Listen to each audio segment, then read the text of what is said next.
Railway પ્રશાસન દ્વારા રેતની ફાળવણી કરવામાં નહીં આવતા થયેલા ડુંગળીના ભરાવાથી વેપારીઓ અને ખેડૂતો પરેશાન।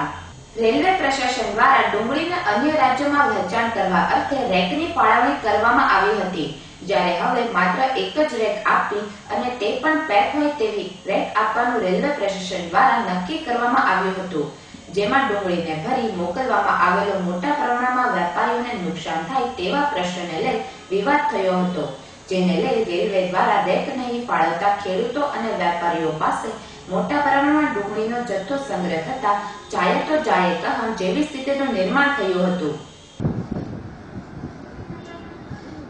પણ વેસ્ટર્ન રેલવેઝ દ્વારા આપણે જે ઓપન વેગન મંગાવીએ કે જેમાં હવા આવતી જાવતી રહે, એટલે શું કે ડુંગળીને વાર લાગે ત્યાં પહોંચવામાં તો બગાડ કોઈ પણ પ્રકારનો ન થાય, એની જગ્યાએ આપણી જે ડિમાન્ડ હતી એની વિપરીત આપણને સપ્લાય થાય છે। શું કે બંધ બારણાની આપણને રેન્ક ફાળવવામાં આવે છે, જે આપણે એમાં ભરી શકીએ નહીં। જો આપણે એમાં ભરીએ તો ડુંગળી નાખીએ અને ત્યાં અડધું જ્યુસ ઉતરે, બરોબર।